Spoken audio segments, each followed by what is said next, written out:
الحمدللہ آج کے اس پروگرام کا عنوان ہے ڈالر کا ڈاکہ اور اس کا حل، حصہ 68 اعوذ باللہ من الشیطان الرجیم، بسم اللہ الرحمن الرحیم۔ الصلاۃ والسلام علیک یا سیدی یا رسول اللہ وعلی ازواجک و اصحابک و آلک یا سیدی یا حبیب اللہ۔ الحمدللہ لاہور شہر میں آج بروز منگل 4 شوال المکرم 1444 ہجری اور 25 اپریل 2023 عیسوی کا دن ہے۔ ڈالر اور فاریکس کی پیرٹی کے جو چند لوگ ریئل بینیفیشریز ہیں ان میں سے 2 گروہ ہیں، ایکسپیٹس اور ڈوول نیشنلٹی ہولڈرز، یعنی یہ مختلف کرنسیوں کا جو ریٹ کا فرق ہے کہ $1 کے بدلے میں 287 پاکستانی روپے مل جاتے ہیں یا 287 روپے دے کے $1 مل جاتا ہے۔ اسی طرح دیگر ملکوں کی جو کرنسیوں کا فرق ہے، اس کرنسی کے فرق کا جو فائدہ اٹھانے والے مختلف حکمران ہیں، مختلف یعنی وہ اعلیٰ عہدیدار ہیں، انہی میں سے 2 گروہ ہیں، ایکسپیٹ یعنی وہ لوگ جو اپنا ملک چھوڑ کے کسی دوسرے ملک میں جا کے یاجوج اور ماجوج جیسے حکمرانوں کی خدمت پر مامور ہیں، نوکری کرتے ہیں وہاں غیر ملک میں جا کے یا کاروبار کرتے ہیں۔ اور ایک گروہ ہے ڈوول نیشنلٹی ہولڈرز، مثال کے طور پہ پاکستانی شہریت بھی ان کے پاس ہے اور برطانیہ کی شہریت بھی ان کے پاس ہے، یا مثال کے طور پہ امریکی یا کینیڈین شہریت بھی ان کے پاس ہے۔ تو ڈوول نیشنلٹی ہولڈرز اور ایکسپیٹ یعنی غیر ملک میں جا کے کام کرنے والے۔ یہاں پہ ایک آپ پہلو دیکھیں کہ مثال کے طور پہ کینیڈا ہے یا امریکہ ہے، وہاں پہ آپ لیٹ سے اس وقت عقائد و نظریات کی بحث کے بغیر جسٹ تصور کریں کہ ایک سنی امریکہ میں نوکری کر رہا تھا، ایک شیعہ، ایک وہابی، ایک دیوبندی اور لیٹ سے ایک عیسائی، ایک قادیانی، یہ 5-6 لوگوں کی مثال آپ ذہن میں رکھیں کہ یہ پاکستان سے اٹھے اور یہ امریکہ میں جا کے نوکری کر رہے تھے۔ اب مثال کے طور پہ ہر بندہ مہینے کی $10,000 کی آمدنی پاکستان بھیجنے کے قابل تھا، مثال کے طور پہ۔ تو جب ان میں سے کسی بھی ایکسپیٹ نے، ٹھیک ہے، وہ کہہ سکتا ہے کہ جی دیکھو میں تو اپنا وطن چھوڑ کے آیا ہوں، بیوی بچے یا اپنے رشتہ دار چھوڑ کے آیا ہوں، بڑی تکلیفیں سہ رہا ہوں اور میں غیر ملک میں کام کر رہا ہوں، نوکری کر رہا ہوں، پردیس کاٹ رہا ہوں، پردیس کی اذیت برداشت کر رہا ہوں۔ یہ سب وہ جذباتی جملے ہیں جو ان کے ریفرنس میں درست ہیں، لیکن آپ مثال کو سمجھیے ذرا کہ 5-6 لوگ پاکستان سے اٹھے، امریکہ میں نوکری کر رہے تھے، انہوں نے ایک مہینے $10,000 اپنے گھر والوں کو پاکستان بھیجے۔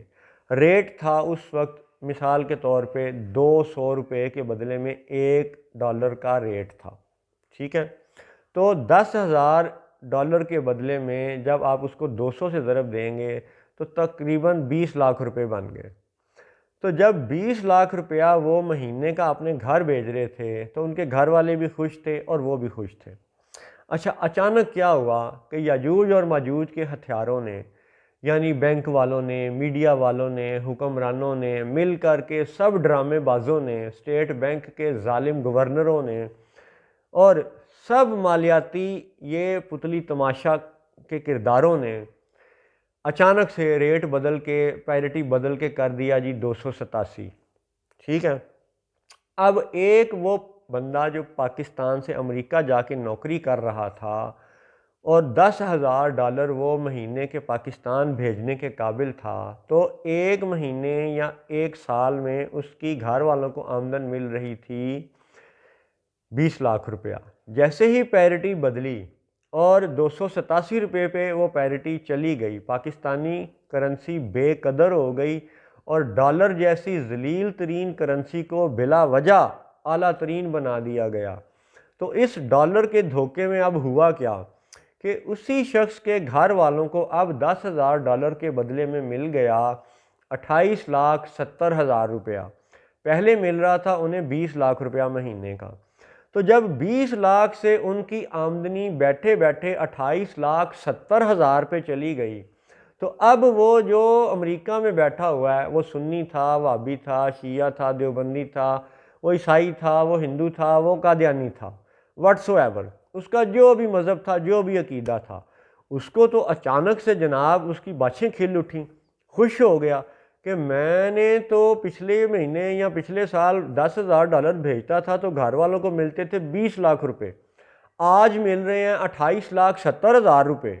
تو موجیں لگ گئیں، عیدیں ہو گئیں۔ تو یہ وہ طبقہ ہے جو فاریکس کی پیرٹی کا بہت بڑا بینیفیشری ہے، اور ان کا یہ دعویٰ ہے کہ پاکستانی معیشت کو سنبھالا دینے میں ان کا بڑا کردار ہے، کیونکہ وہ باہر سے ڈالر بھیجتے ہیں۔ لیکن آپ اس کا دوسرا رخ دیکھیں، ان لوگوں کی نیت پہ میں اس وقت کوئی شک کا اظہار نہیں کر رہا کہ جو اپنا رشتہ دار چھوڑ کے ایکسپیٹ بنے، دوسرے ملک میں جا کے محنت کی، انہوں نے پاکستان میں ڈالر بھیجے، ان کی نیت پہ کوئی شک کا اظہار نہیں کیا جا رہا، جسٹ حقائق بتانا مقصود ہے کہ حقائق پہ بھی آپ غور کریں کہ جب ان کے گھر والوں کو 20 لاکھ کی بجائے 28 لاکھ ملے تو وہ سب خوش، کوئی ان میں لڑائی جھگڑا نہیں ہے، مال بڑھ گیا تو سب ایک ہے، جس کا جو بھی مذہب تھا، جس کا جو بھی فرقہ تھا، جس کا جو بھی عقیدہ تھا، 20 لاکھ سے 28 لاکھ جانے پہ سب چپ ہیں، سب خاموش ہیں، خواہ وہ کوئی جماعت اسلامی کا کارکن ہے، امریکہ میں کام کر رہا ہے، ایکسپیٹ ہے، وہ بھی خوش، خواہ کوئی قادیانی ہے، وہ پاکستان سے کینیڈا امریکہ جا کے جاب کر رہا ہے، وہ بھی خوش، خواہ کوئی سنی ہے، اس کے 20 لاکھ سے 28 لاکھ ہو گئے، وہ بھی خوش۔ اس کا مطلب ہے کہ مال در حقیقت وہ فتنہ ہے جسے نبی پاک صلی اللہ علیہ وسلم نے واضح طور پہ قرآن پاک میں بیان فرمایا اللہ کے حکم سے کہ وَأَمْوَالُكُمْ وَأَوْلَادُكُمْ فِتْنَةٌ، کہ تمہارا مال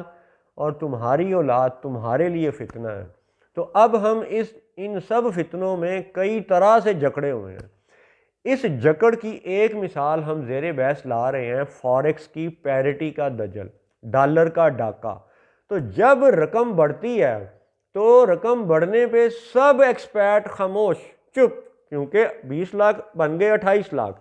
لیکن یہاں پہ جو ایک پاکستانی مزدور تھا، اس نے بھی 30 دن کام کیا، ادھر امریکہ میں بیٹھے مزدوروں نے بھی 30 دن کام کیا، امریکہ والے مزدوروں کی قوت خرید بڑھ گئی، کام انہوں نے بھی 30 دن کیا، اور پاکستان کے اندر کام کرنے والے ایک مزدور کی قوت خرید کم ہو گئی، کیونکہ یہ باہر کسی یاجوج اور ماجوج جیسے حاکم کو سرو کرنے نہیں جا سکا۔ تو اب آپ دیکھیں کہ یاجوج اور ماجوج کا پھندا کیسا ہے، ان کا جال کیسا ہے، ان کا فریب کیسا ہے، اور ان کا فریب اس قدر پرکشش ہے کہ جب 20 لاکھ 28 لاکھ بنتے ہیں تو سب خاموش ہیں، سب پرسکون ہے، کیونکہ 20 لاکھ 28 لاکھ بن جاتا ہے۔ اچھا، اب آپ اس کو سمیٹنے کی نیت سے، سمجھنے کی نیت سے یہاں پہ آئیں، دیکھیں، غور کریں کہ ایک وہ طبقہ تھا جو ایکسپیٹ تھا اور وہ ڈالر کما کے ملک میں بھیج رہا، لیکن جب وہ وہاں پہ گئے تو وہ بطور عامل گئے، مزدور گئے،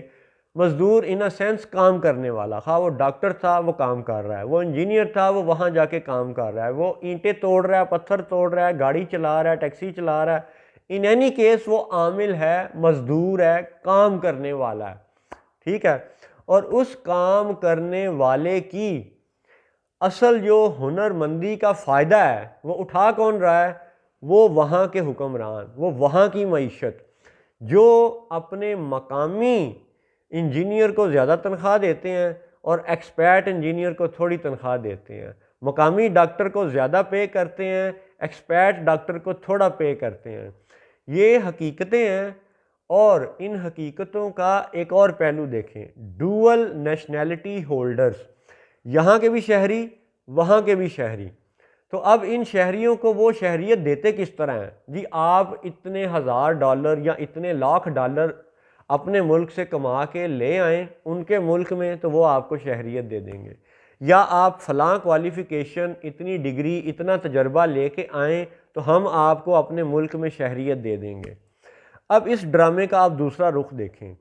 کہ جب پاکستان میں ایک کوئی بیچارہ بی اے پاس ہے، بہت چھوٹی سی معمولی سی نوکری کر رہا ہے، یا مثال کے طور پہ ایک حالات کا مارا ان پڑھ ہے اور اس کو نوکری ملی ہی نہیں، اس کو تجربہ حاصل ہی نہیں ہوا، تو ان دونوں کو، بی اے پاس کلرک کو، چھوٹی نوکری والے کو، تھوڑے تجربے والے کو، کم علم کو، بے علم کو، ان کو وہ یورپی اور امریکی حکمران اپنی شہریت، ڈوول نیشنلٹی کیوں نہیں دیتے؟ کیا ان کا کوئی انسانی حق نہیں ہے؟ حالانکہ یہ تو زیادہ حقدار ہیں کہ ان کی مدد کی جائے بنسبت ایک انجینئر کے، ایک ڈاکٹر کے، جو کہ پہلے ہی معاشرے کے ایک اچھے طبقے میں ہیں اور اچھی تعلیم حاصل کر چکے ہیں، اچھا تجربہ ان کے پاس ہے، اچھی مناسب تنخواہ سے روٹی وہ پاکستان میں بھی کھا رہے ہیں،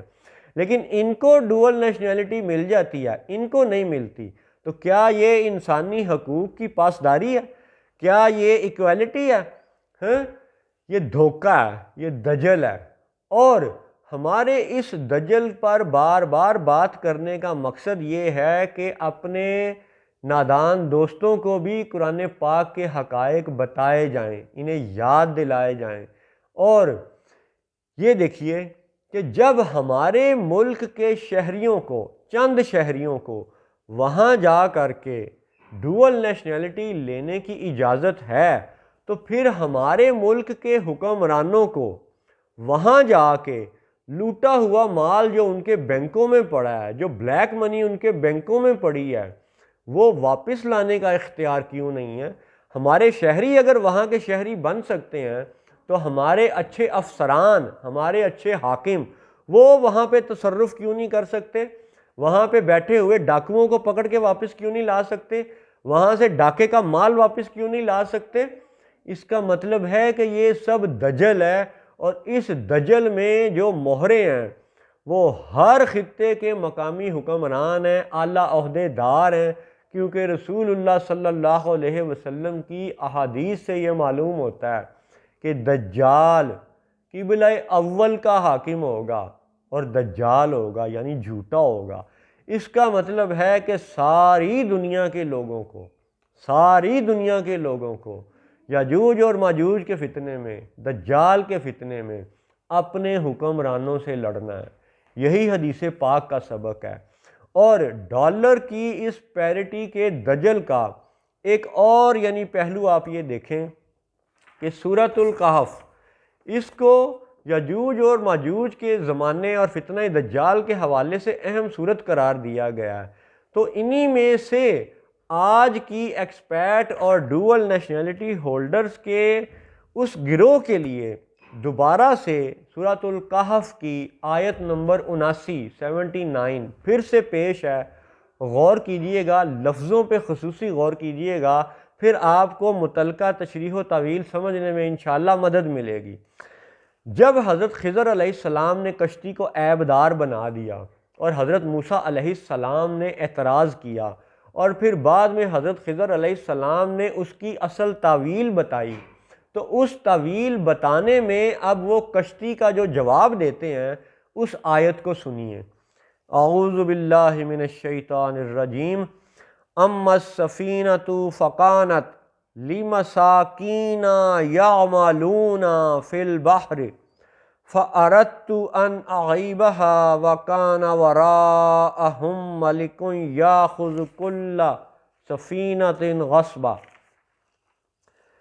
وہ جو کشتی تھی وہ کچھ محتاجوں کی تھی کہ دریا میں کام کرتے تھے، تو میں نے چاہا کہ اسے عیبدار کر دوں، اور ان کے پیچھے ایک بادشاہ تھا کہ ہر ثابت کشتی زبردستی چھین لیتا۔ اب آپ اس آیت پہ پھر سے یوں غور کریں، اس زاویے سے سوچیں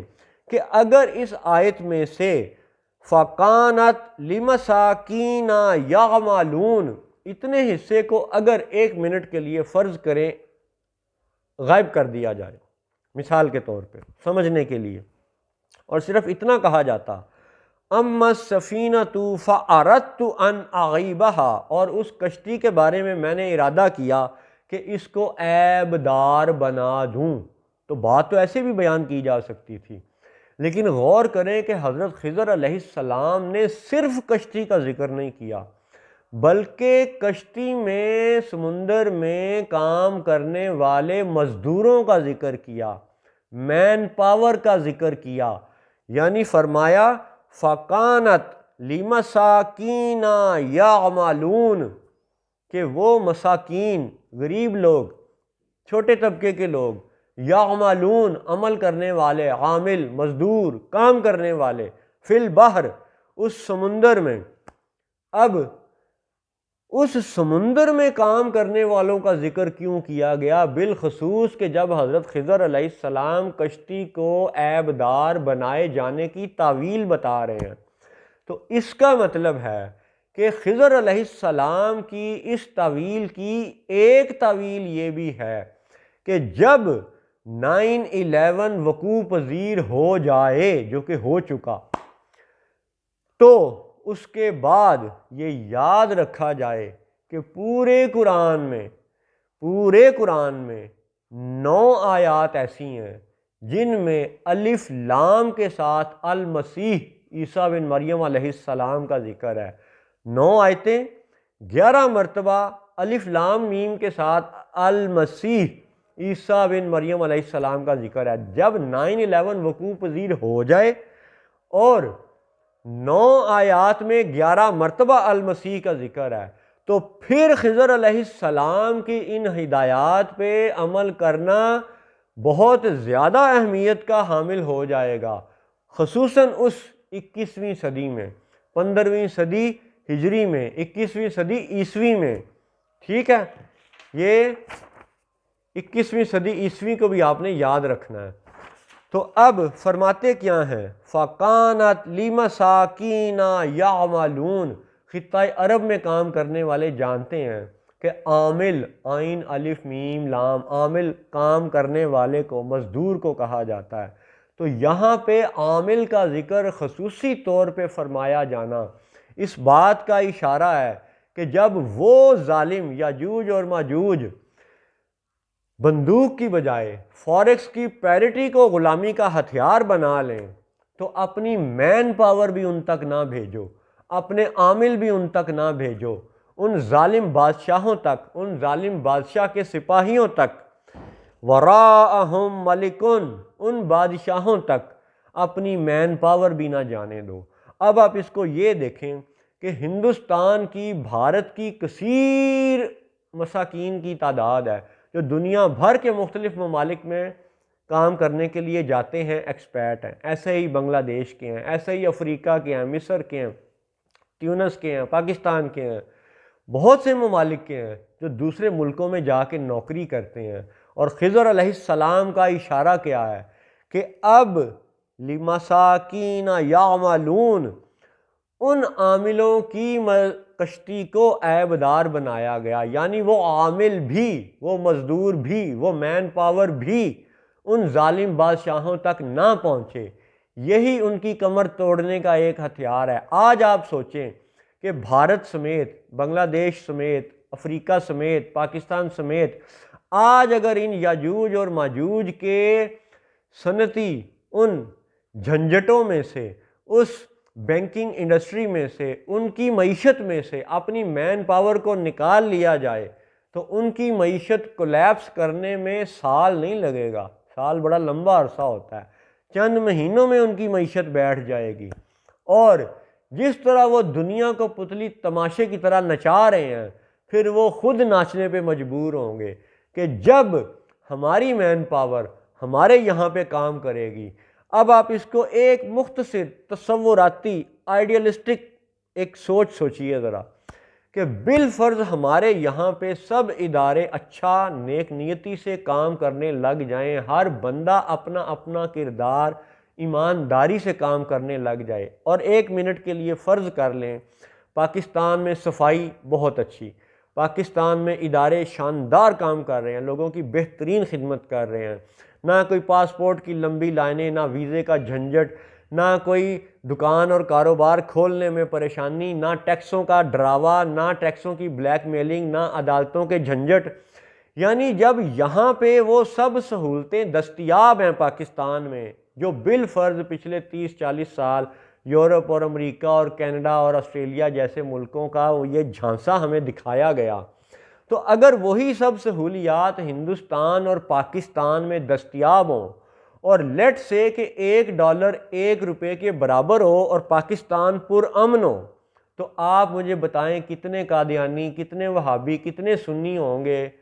جو پاکستان میں اپنے رشتہ داروں کو چھوڑ کے جا کے ہزاروں میل دور نوکری کریں گے؟